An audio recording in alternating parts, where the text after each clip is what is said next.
शांत हों जिनके गुणों के गान में वे वर्धमान महान जिन विचरे हमारे ध्यान में। रहस्यपूर्ण चिट्ठी चल रही है। आपके पास जो किताब है उसमें पेज नंबर 7 निकालिए। 7 में पेज पर नीचे से 5-7 पंक्तियों के ऊपर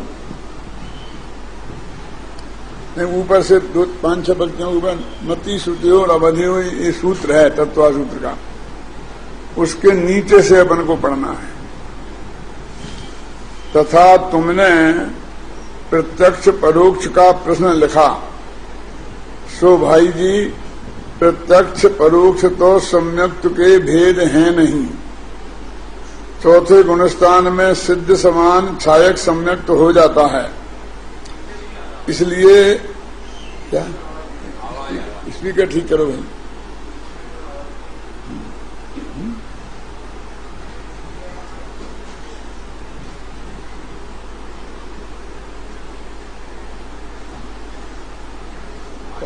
हाँ बोलो। हाँ इसलिए सम्यक्त तो केवल यथार्थ सिद्धांत रूप ही है, वह शुभाशुभ कार्य करता भी रहता है। इसलिए तुमने जो लिखा कि निश्चय सम्यक्त प्रत्यक्ष है और व्यवहार सम्यक्त परोक्ष है, तो ऐसा नहीं है। सम्यक्त के 3 भेद हैं। वहां उपसम सम्यक्त, छायक सम्यक्त तो निर्मल है क्योंकि वे मिथ्यात्व के उदय से रहित हैं, और क्षयोपसम सम्यक्त तो समल है क्योंकि सम्यक्त मोहिनी कर्म के उदय से सहित है। परंतु इस सम्यक्त में प्रत्यक्ष परोक्ष के कोई भेद नहीं है। ये प्रत्यक्ष और परोक्ष का भेद सम्यक दर्शन में कहां से खड़ा हुआ, ये प्रश्न। क्योंकि अपन अनुभूति प्रत्यक्ष, और अपन 2 दिन से आपको बहुत विस्तार से समझा रहे हैं कि गुरु के मुख से सुनकर और शास्त्र पढ़कर अनिर्देशना लब्धि से जो हमने विकल्पात्मक ज्ञान में निर्णय किया, बिल्कुल सच्चा किया, फिर भी अभी अनुभूति नहीं हुई, इसलिए वो सम्यक नाम नहीं पाता है। तो वो क्या समझता है कि ये हमने गुरु के मुख से सुना और शास्त्र पढ़े, इसलिए ये परोक्ष है, और उसमें आत्मा हम सीधा अनुभव करेंगे। अपना त्रिकाली तो भगवान आत्मा को अपने ज्ञान की पर्याय से बिना इंद्रियों और मन के सीधे देखेंगे, इसलिए वो प्रत्यक्ष है। लेकिन ऐसा नहीं है। तो क्या है कि अभी बताएंगे कि जो अनुभव में आत्मा आता है तो उसकी क्या स्थिति है। टोडरमल जी की रहस्यपूर्ण चिट्ठी इतनी प्रसिद्ध होने पर भी, लालचंद भाई ने कई दफे इस पर प्रवचन किए, गुरुदेव सिंह ने भी किए, फिर भी ये अज्ञान क्यों कायम रहा मेरी समझ में नहीं आता। उसमें क्या है अभी स्पष्ट करेंगे कि ये परोक्ष ही है, प्रत्यक्ष है ही नहीं, ये सिद्ध करेंगे इसी में अभी। तो प्रत्यक्ष अनुभव प्रत्यक्ष ऐसा क्यों कहा, तो इसका जवाब भी इसमें ही देंगे। इसलिए मैं अभी देकर क्या करूं, अपन उसी बात को बात करते हैं। सबसे पहला मजबूत तर्क तो ये है कि प्रत्यक्ष और परोक्ष ये प्रमाण के भेद हैं। प्रमाण और नए होते ना, प्रमाण माने सम्यक ज्ञान, और ये सम्य श्रद्धा गुण की पर्याय है। इसलिए इसमें प्रत्यक्ष और परोक्ष का सवाल कहां खड़ा होता है। जैसे मैंने कल उदाहरण दिया था कि पूछे तुम जलचर हो कि थलचर हो कि नवचर हो, ये तो त्रिंचों के भेद हैं। तो हम में इन 3 में से कोई होने का कहां प्रश्न खड़ा होता है। अब बात ये रही कि उसके पहले जो ज्ञान होता है वो देव गुरु के शास्त्र के निमित्त से होता है, तो उसको तो सब परोक्ष स्वीकार करते ही हैं। अब दूसरी कहते हैं कि अनादिकाल से इस जीव के मति ज्ञान और श्रुति ज्ञान 2 ही हैं, और दोनों को तत्वा सूत्र में परोक्ष लिखा है। आद्य परोक्षम, है ना। अब हमारे पास ज्ञान ही परोक्ष है, प्रत्यक्ष नाम का ज्ञान ही नहीं है, तो फिर हम इसका मतलब हमें अनुभव होगा ही नहीं। यदि परोक्ष ज्ञान से अनुभव नहीं होता है, प्रत्यक्ष से होता है, तो सबसे बड़ी दिक्कत है। देखो छेराला में पढ़ा ना आपने, अवधि ज्ञान मन पर्याय दो है देश प्रत्यक्षा, और केवल ज्ञान सकल प्रत्यक्ष। केवल ज्ञान तो अपन को है नहीं, और मनुष्य गति में कदाचित किसी को अवधि ज्ञान हो, तो अवधि ज्ञान भी रूपी पदार्थ को ही जानता है, पुद्गल को ही जानता है, तो वो आत्मा को जानता नहीं है। तो तीनों जो प्रत्यक्ष ज्ञान है वो हमारे पास है नहीं, और आत्मा यदि प्रत्यक्ष ज्ञान का विषय बने तो आत्मा हमारे ज्ञान का विषय बनेगा ही नहीं। तो वो ये कहते हैं कि हमने वो देव गुरु से समझा वो भी परोक्ष है, और जो हमने आत्मा का अनुभव किया वो भी प्रत्यक्ष है, परोक्ष है।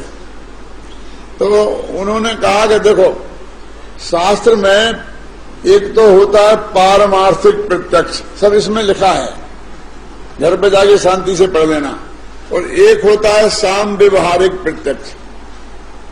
नाम सुने करिए, ये सब न्याय शास्त्र में आते हैं। और हमारे यहाँ तो जो विद्यालय में विद्यार्थी भर्ती होते हैं ना, तो पहली साल में नहीं, पहली साल के पहले महीने में ये पढ़ा दिया जाता है। परीक्षा मुख में है ये सब चर्चा, और परीक्षा मुख हमारे यहाँ कोर्स में है कि प्रमाण कितने प्रकार का होता, तत्वासूत्र है वो भी कोर्स में है, उनमें इन सब लोगों ने पढ़ा है जो हमारे यहाँ बैठे हैं विद्यार्थी। अब बहुत से लोग कहते हैं कहाँ है आपके विद्यार्थी, में तो एक भी नहीं दिखता है। मैंने कहा हमारे विद्यार्थियों के अलावा तुम्हें दिखता क्या है यहाँ? जतीश भाई से लेकर तुम्हारे महेंद्र तक, और जो भी समझ लो, तुम्हारे पंडित अशोक जी तक, ये सब हमारे विद्यार्थी तो हैं। इनने सब पढ़ा है, वो मेरे कहने का मतलब इनके लिए तो कोई कठिन बात नहीं है कि दो प्रकार के न्याय शास्त्र में प्रमाण बताए हैं, एक का नाम है पारमार्थिक और एक का नाम है साम व्यवहारिक। तो पारमार्थिक से प्रत्यक्ष तो सीधा आत्मा से जाने, जिसमें इंद्रिय मन का सहयोग नहीं हो, जैसे वो केवल ज्ञान अवधि ज्ञान मन पर ज्ञान है, तो वो आत्मा इनके हो नहीं सकता, अभी आज सिद्ध हो गया। अब साम व्यवहारिक प्रत्यक्ष बोलते हैं काय को? इंद्रिय प्रत्यक्ष को। अपन बोलते हैं ना मैंने अपनी आंख से देखा, प्रत्यक्ष देखा, ऐसा बोलते नहीं। इसकी दो तरह से व्याख्या होती है, सर्वा सिद्धि में दी है। अक्षम अक्षम अक्षम अक्षम प्रति यद वर्तते तत्प्रत्यक्षम, जो अक्ष के प्रति जिम्मेवार हो उसके प्रति बरते, उसका नाम है प्रत्यक्ष। और अक्ष माने आत्मा भी होता है और अक्ष माने इंद्रियां भी होती है। तो वो निश्चय पारमार्थिक प्रत्यक्ष है ना, वो तो आत्मा से सीधा ज्ञान हो, इसलिए वो प्रत्यक्ष है। और ये जो दूसरा है ना, ये इंद्रियों से सीधा ज्ञान हो, यानी हमने अपनी आंख से देखा हो वो ज्ञान, तो हम उसे प्रत्यक्ष कहते हैं। उसे बोलते हैं साम व्यवहारिक प्रत्यक्ष। साम व्यवहारिक प्रत्यक्ष माने वास्तव में प्रत्यक्ष नहीं है, लेकिन व्यवहार में दुनिया उसे प्रत्यक्ष कहती है कि हमने अपनी आंखों से प्रत्यक्ष देखा। अरे तुमने भले आदमी आंखों से देखा तो परोक्ष हो गया, पराधीन हो गया ना, पराधीन परोक्षम। अब खैर दो प्रत्यक्ष हो गए।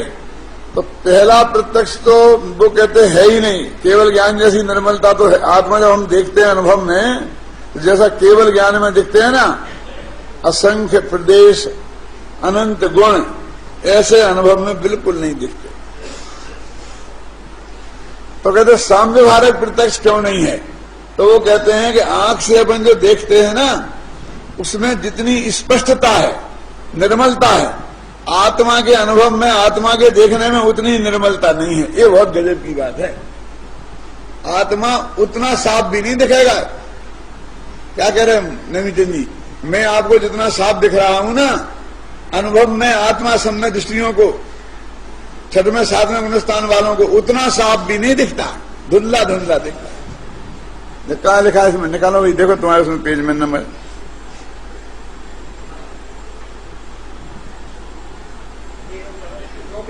9 पेज पे पढ़ो पढ़ो, क्या दिखता हूं 9 पेज पे, है ना? जैसे मिथ्या निश्चित वर्णा भी जानते हैं, हाँ, जैसे जैसे नेत्रादि से वर्णादि जानते हैं, वैसे एक देश निर्मलता सहित भी आत्मा के असंख्या क्लेशादिक नहीं जानते। इसलिए साम व्यवहारिक प्रत्यक्ष बना भी संभव नहीं है और उतनी निर्मलता नहीं है। अब कितना धुंधला धुंधला आत्मा दिखता होगा, अब आप समझ लो। आप क्या समझते हैं कि एकदम सूर्य का प्रकाश हो जाता है, ये हो जाता है, गप्पे मारते हैं लोग क्या?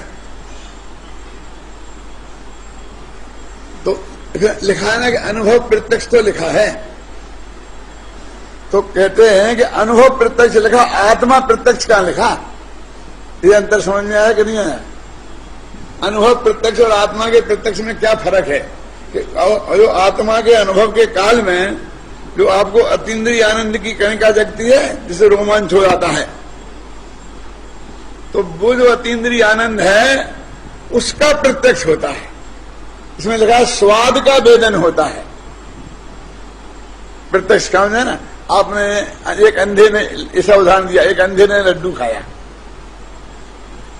तो अंधे ने लड्डू को नहीं देखा, लड्डू के स्वाद को देखा, मीठापन का, क्योंकि एक तो आंख से दिखता ही नहीं और वो मुंह के अंदर रखा, आपने भी मुंह के अंदर रख लिया।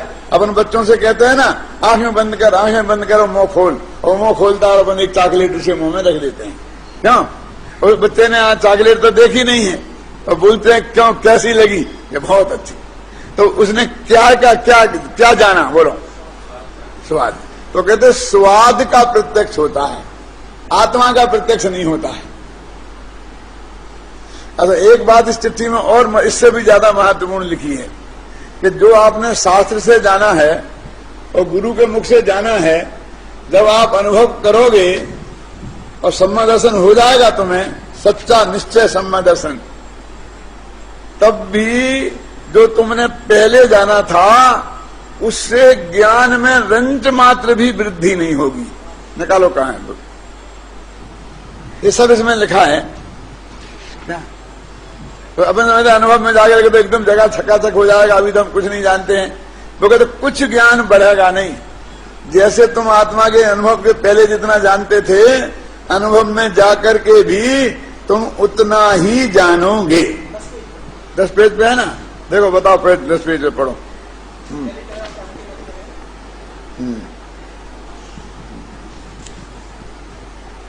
पहले जानना होता, पश्चात जो स्वरूप जाना उसी में परिणाम मग्न होते हैं।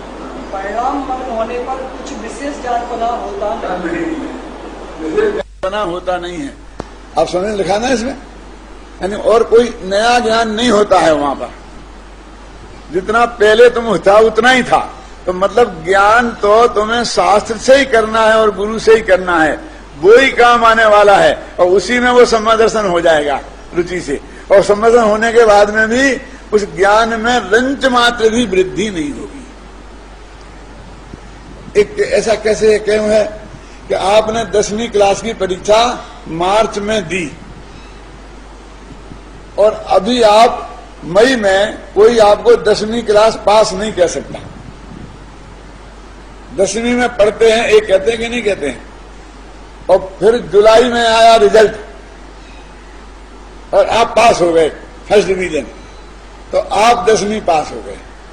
लेकिन जो अप्रैल में जितना ज्ञान था उसमें से रंच मात्र भी वृद्धि नहीं हुई है उस सर्टिफिकेट मिलने से। क्योंकि 2 महीना तो तुमने खेले हो, कश्मीर घूमे हो, तुमने पढ़ा है ही नहीं। वो तो अप्रैल तक जो ज्ञान हो गया था वही ज्ञान है, वो सर्टिफाइड जुलाई में हुआ है।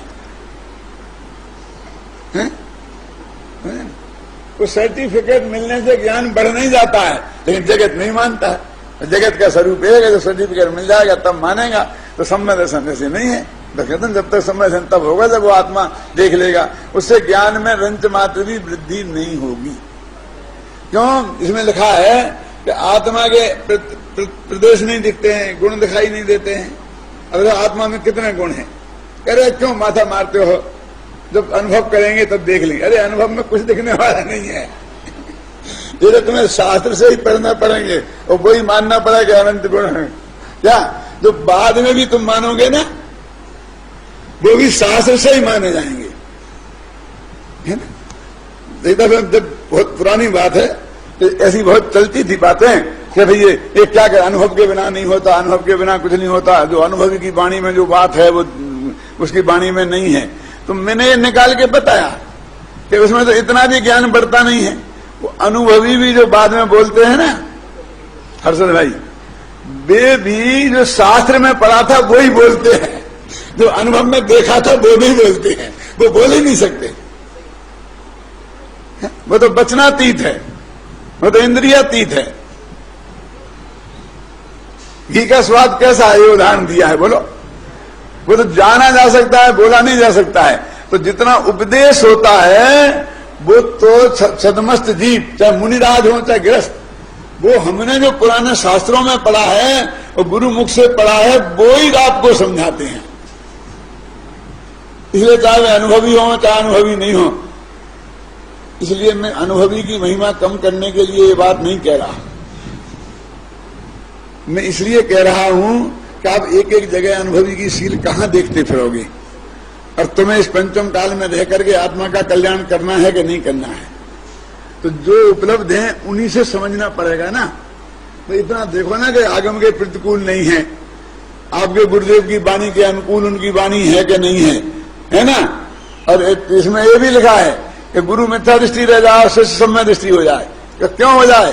क्योंकि उसके माध्यम में, क्योंकि वो उसकी बात है ही नहीं। जो कहते हैं ना अज्ञानी की वाणी निमित्त नहीं पड़ती, तो अज्ञानी की वाणी वो है ही नहीं। वो तो जिन आचार्य ने वो समय साल लिखा है वो उनकी वाणी है, और वे तो ज्ञानी थे ना। स्पीकर में तुम्हारे कान में आवाज पड़ रही ना, हमारी तो पड़ ही नहीं रही। अभी हाल बंद हो जाए तो तुम्हारे कान तक नहीं पहुंचे। तो तुम जो सुन रहे हो वो स्पीकर की प्रमाणिकता है क्या? तो ऐसे ही हम कुंद कुंद के स्पीकर हैं हम महावीर के स्पीकर हैं, ख्याल में है ना। तो तुम हमसे हमें बीच में क्यों लपेटते हो कि तुम ज्ञानी हो गया अज्ञानी हो? नहीं, प्रैक्टिकल डिफिकल्टी है। मैं आपको प्रमाण से बताता हूं बातें, जैसे मोक्षों में बहुत वो है ना कि कितने कितने सम्य दृष्टि मुनि गुरुदेव ने घोषित करें। लिमिटेड है ना, मैं कोई गिनती नहीं करना चाहता, ना किसी का नाम कर लेना चाहता ना। और वे पर्यूषण में कितने विद्वान प्रवचन करने भेजते थे। वे उनको सबको सम्य दृष्टि मानते थे क्या गुरुदेव? 100-200 की लिस्ट छपती थी, अब तो 500 की छपती है ना। आत्म धर्म में आई वो लिस्ट छपी है। तो वे उन्हें क्या मानते थे? तो उनका उपदेश नहीं सुनना चाहिए जनता को, तो फिर वो उनको भेजते क्यों थे? वो उसमें उनकी अनुमोदना थी कि नहीं थी? क्योंकि आत्म धर्म में लिस्ट छपती थी, आत्म धर्म तो उनका था, वे भी उसे पढ़ते थे कि नहीं पढ़ते थे? उनकी जानकारी के में था ये काम का नहीं था? जब किसी आदमी को वो देखते थे कि ये शास्त्र के अनुकूल नहीं बोल रहा है तो कह देते इसको मत भेजना बाबू भाई। इसका क्या मतलब? बाकी को भेजना। हाँ जगदीश भाई, तो अब तुम्हें गुरुदेव ये मानते हैं कि अज्ञानी का नहीं सुनना, सम्मदृष्टि का सुनना, मतलब ये क्या मानते हैं? ये प्रूफ है ना कि हमसे अकेले में कही थी, लेकिन अकेले में कही थी प्रमाण होती है कि तुम उसमें नमक मिर्च लगा रहे हो कि ये तो जगत प्रसिद्ध है कि आत्मधर्म में लिस्ट छपी, अभी उठा के देख लो। क्यों? उन्होंने कहा भाई पंडित जी जाएंगे। अच्छा मालूम है, जब मैं बंबई में आया और मैं प्रवचन हुए मंदिर में, और फिर सब जने वहां सोनगढ़ खबर पहुंच गई कि पंडित जी बंबई आए थे, अच्छे बहुत अच्छे प्रवचन हुए, बहुत अच्छे प्रवचन हुए। तो मोटानी वगैरह गए मुकुंद भाई, तो उन्होंने गुरुदेव को सुनाया, बहुत मजा आया साहब, बहुत अच्छे प्रवचन हुए। तो गुरुदेव ने कहा पंडाल बांधा था? ये पूछा पंडाल बांधा था कि नहीं साहब? पंडाल तो नहीं बांधा। शर्म नहीं आती तुमको? पंडाल नहीं बांधा? मरते हो बंबई वाले, भूखों मरते हो। ये गुरुदेव ने कहा पंडाल नहीं बांधा। तो अभी वो सम्य दृष्टि है कि मिथ्या दृष्टि है, ज्यादा कंफर्म करी नहीं, और पंडाल बांध के बंबई में प्रवचन करवाना चाहते हैं। बोलो देख क्या मेरे समझ गया ना? अरे वो जो सैद्धांतिक बात है कि ज्ञानी गुरु ही निमित्त होता है, उसमें किसी को विरोध नहीं है। तो ज्ञानी गुरु वो है ना कुंद स्वामी जी है ना, हम कहें कि हम कहते हैं भाई इतना ही तो है, थोड़ी हमारे बीच में आड़ हो गई, आज तुम्हारे सामने वेद नहीं है। ऐसा नहीं होता है। जब गुरुदेव का टेप चलता है और उसमें से बहुत सी बातें समझ में नहीं आती हैं, तो बगल में बैठा हुआ पंडित समझाता है, तो वो गुरुदेव की बात है कि पंडित की? तो बगल में बैठ के समझाए। ये मद्रास में पंच कल्याणक हुआ था, तो गुरुदेव प्रवचन करते थे, और भरत चक्रवर्ती एक शास्त्री थे, हमारे सहपाठी थे, तो वो तमिल भाषा में सबको अनुवाद कर करके बताते थे गुरुदेव का प्रवचन। तो वो जो जनता सुनती थी, वो गुरुदेव के प्रवचन को सुनती थी कि भरत चक्रवर्ती के बोलो। तो वो भरत चक्रवर्ती बाहुबली के भाई नहीं, हमारे साथ में पढ़ते थे एक भरत चक्रवर्ती और अपने तमिल आत्म धर्म के संपादक भी थे। अब तो स्वर्गवास हो गया उनका, ख्याल में है ना। तो अब यानी हम इतना विवेक नहीं करें, इसमें लिखा है। अब देखो अनुभव में क्या होता है, देखो जरा कच्चा चिट्ठा पढ़ते हैं आपको। वही पेज नंबर 10 निकालो ऊपर से। यानी हमने अनुभव के बारे में क्या क्या मान रखा है और इस चिट्ठी में क्या लिखा है। पेज नंबर 9 निकालो नीचे से।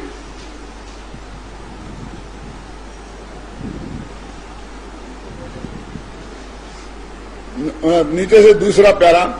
जैसे नेत्राधिक से वर्णाधिक जानते हैं, वैसे एक देश निर्मलता सहित भी आत्मा के असंख्यात प्रदेशाधिक नहीं जानते, इसलिए साम्यवारक प्रत्यक्ष बना भी संभव नहीं है। ये तो बात हो गई। अब यहाँ पर तो आगम अनुमानाधिक परोक्ष ज्ञान से आत्मा का अनुभव होता है।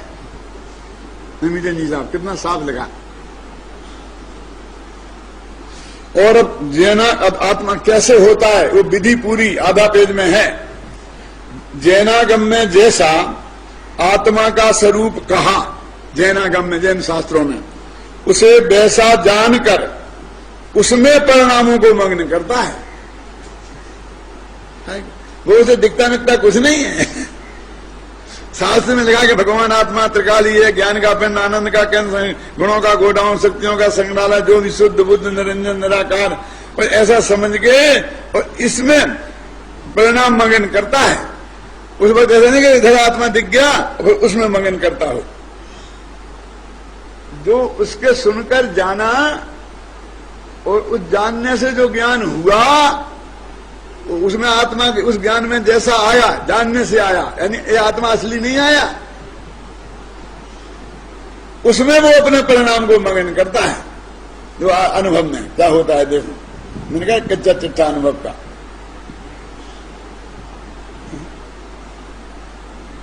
और आगे देखो, इसलिए आगम परोक्ष प्रमाण कहते हैं, आगम प्रमाण को परोक्ष प्रमाण कहते हैं। एक बात। अब अथवा मैं आत्मा ही हूं क्योंकि मुझ में ज्ञान है, जहां ज्ञान है वहां आत्मा है, जैसे सिद्ध भगवान, तथा जहां आत्मा नहीं है वहां ज्ञान भी नहीं है, जैसे मृतक कलेवरादिक, मृतक कलेवर मुर्दा। इस प्रकार अनुमान द्वारा वस्तु का निश्चय करके उसमें परिणाम मग्न करता है। ये अंधा अनुमान करता है कि जहां जहां ज्ञान होता है वहां आत्मा होता है, जहां जहां धुआं होता है वहां अग्नि होती है। अनुमान भी परोक्ष प्रमाण है। या तो गुरु के मुख से सुना, या शास्त्र में पढ़ा, और या अनुमान किया, ऐसा बताया, ऊपर अनुमान की विधि बताई कैसे की जाती है। ऐसे निर्णय करके और उस आत्मा के बारे में जो उसके ख्याल में आया है ना, वो जानता है। देखो सम्यक शिखर आपने देखा नहीं है। अब कोई आदमी सम्यक शिखर देख के आया, अथवा शास्त्र में उसने पढ़ा, देख के आया वाले को गौण करो, और उसने हमें बताया कि सम्यक शिखर ऐसा ऐसा है। अब उससे जो हमारे चित्त में एक खाका खिंचा कि एक पहाड़ी है, ऊंची है, 6 किलोमीटर चढ़ते हैं, 6 किलोमीटर वहां पे घूमते हैं, टोंके हैं, ये हैं, वो हैं, वो सब बताया। अब उससे हमारे दिमाग में एक शिखर जी का नक्शा खिंचा और उसमें परिणाम मग्न करता है। उसमें रस आता है उसको, क्या शिखर जी की वंदना का। और वे वो ने ऐसा कहा कि पर्वत होगा तो ऐसा ऊंचा होगा, ऐसे बगल का ये पर्वत दिख रहा है, ऐसी बातों से वो अनुमान करता है और फिर उसमें परिणाम मगन करता है। अब तीसरी बात देखो, 2 बातें हो गई। अथवा, फिर अथवा आया ना, मिला। आगम अनुमानादिक द्वारा जो वस्तु जानने में आई उसको याद रखकर उसमें परिणाम मग्न करता है, इसलिए स्मृति कही जाती है। अब कहते हैं देखो, अपन ने जो गुरुजी ने समझाया था वो तो 2 दिन पहले समझाया था, और शास्त्र पढ़े थे 4 दिन पहले पढ़े थे, और आज हम परिणाम मगन करते हैं आत्मा में। तो वो जो समझाया था उसको याद करते हैं और फिर उसमें परिणाम मगन करते हैं। तो कहते स्मृति, वो याद किया, वो स्मृति, तो स्मृति के आधार पर परिणाम मगन किए, वो स्मृति प्रमाण हो गया। इसमें आत्मा में अनुभव काय में होता है, समझ गए ना। अब 3 चीजें हो गई, कौन कौन? आगम, अनुमान और स्मृति।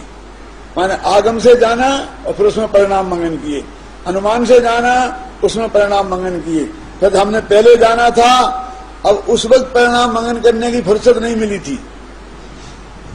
यहां तो आपको जल्दी भागना था, क्योंकि अपने डॉक्टर ने 10:30 बजे का समय दिया था डॉक्टर ने, तो कब प्रवचन खत्म हो और भागे। और प्रतिभा बहुत है, बुद्धि तेज है और रुचि पक्की है, इसलिए जो कहा वो सब समझ में आ गया और याद हो गया और उसने डिपॉजिट में रख लिया है। अब अभी उसके बारे में सोचने के लिए फुर्सत नहीं है, अब भागा। क्या? फिर 2 दिन बाद उसमें से उसे निकालता है, वो उस निकालने को बोलते हैं स्मृति। और उसमें निकालकर जो आत्मा निकला स्मृति ज्ञान में, उसमें परिणाम मंगन करता है। इसके है अनुभव। अगले भव में जो गुरुदेव ने सुनी थी श्रीमंदिर परमात्मा से वाणी, वो इसे भव में स्मृति में निकाली, ख्याल में है ना, और फिर उसमें परिणाम मंगन किया, हो गया संबंध। इसका नाम अनुभूति है। तो इस अनुभूति में ऐसा एकदम साफ नीट एंड क्लियर ऐसा दिखता होगा जैसे अपन टीवी पे फिल्म देखते अरे ऐसा नहीं दिखता है। पर ये मोक्षमाय प्रकाशक के अंत में छपी है चिट्ठी, और 1 लाख से ज्यादा प्रतियां मोक्षमाय प्रकाशक की छप गई, तो 1 लाख से ज्यादा आप लोगों के पास पहुंच गई, है ना। और आपने पढ़ी, गुरुदेव के प्रवचन हो गए और विद्वानों के प्रवचन हो गए, और फिर भी ध्यान नहीं रहता। आज मैं कर रहा हूं वो कल रहेगा, इसकी कोई गारंटी नहीं। कल उसी धुन में आत्मा प्रत्यक्ष दिखता तो एकदम बिल्कुल साफ साफ क्लियर दिखते होंगे, तो कुछ नहीं दिखता है। जितना आंख से दिखता है ना सामने वाला, ऐसा नहीं दिखता है। पत्नी को पति का मुख जितना साफ दिखता है, उतना भगवान आत्मा सम्य दृष्टि को साफ नहीं दिखता है। मैं भी कहता हूं, उसमें लिखा है शास्त्र में एक श्लोक आता है प्रणव रत्नमाला में, पिहिते कारागारे तमस सूचे मुखाग्र दुरे भेदे और मई च निमीलित नयने तथापि कांताननम व्यक्तम। ये अनंत वीर आचार्य का श्लोक है। वो क्या लिखते हैं कि एक आदमी की अभी अभी शादी हुई थी और किसी अपराध में उसे पकड़ लिया गया और पकड़कर उसे जेल में बंद कर दिया। कोठरी कैसी थी कि बिल्कुल अंदर से काली पुती हुई थी और बाहर से प्रकाश की किरण ना आ जाए इसका पक्का इंतजाम था। भादों का महीना था, अमावस का दिन था और अंधेरी, भयंकर अंधेरी रात थी और आकाश में बहुत बादल थे। अब ऐसी स्थिति में उस काल कोठरी में बंद पुरुष को कुछ दिखाई देगा? आप बोलो क्या? पिहिते कारागारे, पिहिते माने बंद कर दिया है, पेड़ दिया है, कारागारे माने जेल में। कैसी जेल कि तमस से सूचे मुखाग्र दुर्भेदे, सुई की नोक के बराबर भी प्रकाश की किरण जहां दिखाई नहीं देती। मैंने नमक मिर्च भी नहीं लगाया अपना, पूरा इस श्लोक में ये बात लिखी है। पिहिते कारागारे तमसी से सूची मुखाग्र दुर्भेदे और मई च निमीलित नयने, और फिर मैंने आंखें बंद कर ली। निमीलित माने बंद करना नहीं, इस तरह बंद करना, अच्छी तरह कि जिसमें कहीं कोई गुंजाइश दिखने की नहीं रहे। मई च निमीलित नयने, मैंने दोनों आंखें बंद कर ली, एक नहीं, नयने माने 2 आंखें। तथापि कांताननम व्यक्तम, तब भी मुझे अपनी पत्नी का मुख साफ साफ दिखाई दे रहा है। ऐसा उसने लिखा। अब मैं आपसे पूछता हूं, यहां पर कौन सा उदाहरण बैठेगा? वही स्मृति प्रमाण समझे? क्योंकि अब उसने अभी तो देखा नहीं है, जब देखा था आंख से और उसके ज्ञान में वो बात बैठ गई थी धारणा में, अब उसने बंद कमरे में उस धारणा में से निकाला स्मृति में, क्यों? और उसमें अपने परिणाम मगन किए। उसको वो बोलता है कि मुझे पत्नी का मुख दिखता है। दिखता दिखता नहीं है, ऐसे ही अनुभव में आत्मा दिखता है, बोलते हैं दिखता दिखता नहीं है। तीन बातें हो गई। कौन कौन सी? आगम के आधार पर, अनुमान के आधार पर, स्मृति के आधार पर। देखो, मैं इतने दिनों से मैं बार बार कहता हूं ना, आगम की महिमा बताता हूं आपको, गुरु के मुख से समझने की महिमा बताता हूं। गुरुदेव भी फरमाते थे ना कि 2-4 घंटे स्वाध्याय अवश्य जोइए, सत्समागम अवश्य जोइए। गुरु के मुख से बात सुनने की बहुत जरूरियात है। नहीं तो अपने सब लोग घर छोड़ के और मकान बना करके वहां जाके क्यों रहते थे, है ना?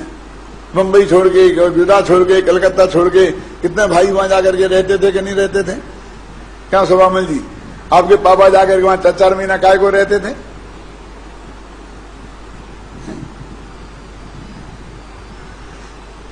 तो 3 बातें होंगी, चौथी सुनो, अभी है, अभी खत्म नहीं हुआ है मामला। मैं पढ़ के इसलिए बता रहा हूं, मुझे तो याद है सब, क्योंकि नहीं तो आपको लगेगा पंडित जी गप्पे ठोक रहे अपनी तरफ से। अथवा आगम अनुमानादिक द्वारा जो वस्तु जानने में आई उसी को याद करके उसमें मग्न परिणाम मग्न करता, इसलिए स्मृति कही जाती है। इत्यादि प्रकार से स्वानुभव में परोक्ष प्रमाण द्वारा ही आत्मा जानना होता है। 3 तो इनने गिनाए, अब चौथे पृथ्वी ज्ञान में, तर्क में, सब में ऐसे लगा लेना। अब वहां पहले जानना होता है, पश्चात जो स्वरूप जाना उसी में परिणाम मगन होते हैं। इतने मगन, अब आत्मा एकदम आत्मा को देख रहे हो, आंखें फाड़ के देख रहे होंगे और आत्मा में लीन हो गए, उसमें जो उसने ज्ञान में जाना उसमें परिणाम मगन होते हैं। परिणाम मगन होने पर कुछ विशेष जानपना होता नहीं, और ऐसा होने से जो पहले जाना था गुरु के मुख से शास्त्र पढ़कर, उसमें कुछ भी रंच मात्र भी ज्ञान की वृद्धि नहीं होती। इसलिए जो ये कहता है कि मेरे अनुभव ज्ञान मेरे पास है, उससे मैं समझाता हूं, ये बढ़िया बिल्कुल 1 नंबर का धोखा है। हम समझाते तो उसी को हैं जो हमें गुरुओं से और शास्त्र से ज्ञान मिला है। गुरु में और शास्त्र में क्या फर्क है? गुरु अपने मुंह से बताएं और चाहे शास्त्र में लिख दें और हम उसे पढ़ लें, तो बताने में और पढ़ने में कितना फर्क है, जरा इसको समझो राजेंद्र। बहुत मार्मिक बात है, आज का तुम्हारा आना सार्थक हो जाएगा। देखो क्या फर्क है कि गुरुजी बताएंगे तो एक निश्चित टाइम पर बताएंगे, उस टाइम पर आपको हाजिर होना पड़ेगा। यदि आप 5 मिनट लेट हो गए तो 5 मिनट चला जाएगा, आपका वंश मूड नहीं चलेगा, निकल जाएगी ना। उसमें आपको कितने साधना, और एक दफे बताएंगे और तुम्हें नहीं ध्यान से सुना और यहां वहां उपयोग चला गया तो गया। लेकिन जिनवाणी को नियम सार में नित्य बोधक कहा, ये तुम्हें 24 घंटा समझाने को तैयार है। रात के 2 बजे उठो तो गुरुजी को फोन करोगे तो फटकारेंगे, देख कितना बजे, अभी बता कितने बजे फोन किया जाता है, क्या जरूरी काम था कि मुझे त्रिकाली ध्रुव समझना था, सुबह नहीं समझ सकता था। होगा कि नहीं होगा? लेकिन 2 बजे तुम शास्त्र उठा के पढ़ोगे तो तुम्हें कोई रोकने वाला नहीं। 24 घंटे तुम्हें उपलब्ध है और उसमें तुम 6 दफे पढ़ो, वंश मोर करो, कौन रोकता है? लेकिन बोलने वाला एक दफे बोलेगा, वो द्वारा नहीं बोलेगा, और द्वारा पूछी तो एक दफे बता देगा, फिर दोबारा पूछोगे तो कहेंगे दिमाग में गोबर भरा के कुछ है ही। और शास्त्र को तुम कितने दफे पढ़ो, तो ये शास्त्र का फायदा अलग है। लेकिन उसमें ये साथ एक दिक्कत है कि वन में ट्रैफिक है। उसे तुम पढ़ सकते हो, उससे कुछ पूछ नहीं सकते, उससे तुम कह नहीं सकते। तभी गुरु से हम सुन सकते हैं और फिर कुछ कह भी सकते हैं, पूछ भी सकते हैं। ये शास्त्र में कमजोरी है। और एक फायदा है कि 1000 वर्ष पहले गुरु हुए और आज हम उन्हें पढ़ सकते हैं, आज उन्हें सुन तो नहीं सकते। यदि ये शास्त्र नहीं होते तो कुंद कुंद को, अमृतचंद को हम कैसे जान सकते थे, बोलो आप। तो ये काल के भेद को खत्म कर देता है। वो कौन? शास्त्र जो है वो काल का जो भेद है, दूरी है, उसको वो समाप्त कर देती है। जबकि हमारे सामने गुरु से सुनने में वो दूरी समाप्त नहीं होती है, क्षेत्र से दूरी समाप्त कर देती है। वो विदेश क्षेत्र में बैठे हम यहां पढ़ सकते हैं, वो दक्षिण भारत में, उत्तर भारत में पढ़ सकते हैं, है ना। मुझे सैकड़ों लोग मिलते हैं और ये कहते हैं किताबें तो आपकी बहुत पढ़ी थी लेकिन देखा आज है। वे तो ऐसी भाषा बोलते हैं जरा मुझे अच्छी नहीं लगती है, दर्शन आज हुए। मैं कहता भैया दर्शन तो भगवान के होते हैं, कहते हैं किताबें तो बहुत पढ़ी थी, अब टीवी पे देखा था। मुझे समझ में बोला, में 10-5 बच्चे आए, अरे टीवी वाले पंडित जी, टीवी वाले पंडित जी, टीवी वाले पंडित जी। अपने मम्मी को पापा को कह रहे थे, पकड़ पकड़ के लाए, देखो देखो वो जा रहे टीवी वाले पंडित जी। तो इस अंतर समझ में आया ना, प्रत्यक्ष और परोक्ष का। तो वो ये दिक्कत है उसमें, शास्त्र में 1000 वर्ष पुराने का फायदा है। लेकिन गुरु अकेले जबान से नहीं बोलते हैं, अपनी आंखों से भी बोलते हैं, चेहरे के हाव भावों से भी बोलते हैं, हाथों से भी बोलते हैं। सुनो भाई सुनो, ऐसा बोलते कि नहीं बोलते? वो शास्त्र में नहीं मिलेगा, वो शास्त्र में इशारे नहीं मिलेंगे आपको, चेहरे के भाव पढ़ने को नहीं मिलेंगे कि जब वो लिख रहे थे तो उनके चेहरे पे कैसे भाव आ रहे थे, क्यों? तो अकेली एक बात से ही थोड़ी बात पहुंचती है जनता तक, 1000 तरीके हैं जनता तक पहुंचाने के लिए। शायद मैंने पहले कोलकाता में 10-5 साल पहले ये बात कही थी, आज फिर याद दिलाता हूं कि आप जानते हैं श्री कृष्ण के एक दोस्त थे जिनका नाम था उद्धव, उद्धव। वो ज्ञान मार्गी थे, अपनी भाषा में कहो तो निश्चय नए वाले थे। और गोपियां जो थी वो व्यवहार नए वाली थी, यानी वो मानती थी कि कृष्ण की भक्ति से हमें संसार से पार हो जाएंगे, भक्ति मार्गी थी। और ये मानते थे भक्ति मुक्ति से कुछ नहीं होने वाला है, जैसा कि मैंने कल बोला था ना। तो मेरी पार्टी के थे उद्धव, वो कहते थे भैया जब तक अपने आत्मा को समझोगे नहीं, उधर नहीं जाओगे तो कुछ होने वाला नहीं है भावुकता से, है ना। तो श्री कृष्ण भाग के आ गए यहाँ वृंदावन से मथुरा राजनीति करने के लिए। तो वो गोपियां बहुत वियोग में रोती थी, तो उनने उद्धव को उन्हें समझाने भेजा। उनमें उनके 2 मतलब थे कि उद्धव भक्ति की महिमा नहीं जानता है, तो गोपियों की ये भक्ति देखेगा तो इसकी भी समझ में कुछ आएगी। और भक्तियां ज्ञान मार्ग को नहीं जानती हैं, तो जिसके लंबे लंबे भाषण होंगे तो उनकी भी समझ में कुछ आएगी। इस प्रयोजन से उसने उद्धव को भेजा। अब उद्धव ने वहां बहुत समझाया, मैं लंबा किस्सा आपको नहीं सुनाऊंगा। उसके ऊपर किताबों की किताबें लिखी हैं हिंदी साहित्य में, सैकड़ों पेज की। 4000 पद तो अकेले सूरदास ने लिखे भ्रमर गीत के नाम से, 4000 भजन सूरदास ने लिखे। बहुत मैंने बहुत पढ़े हैं। अब वो जब लौट के आने लग गए, हार मान के, उनने कुछ नहीं समझा, समझे ना, हार मान के लौट के आने लगे, तो उनने गोपियों से कहा कि तुम्हें कोई समाचार कहना है श्री कृष्ण से तो मैं कह दूंगा। उसको चिट्ठी पत्री तो चलती नहीं थी। तो गोपियों ने कहा हाँ कहना है।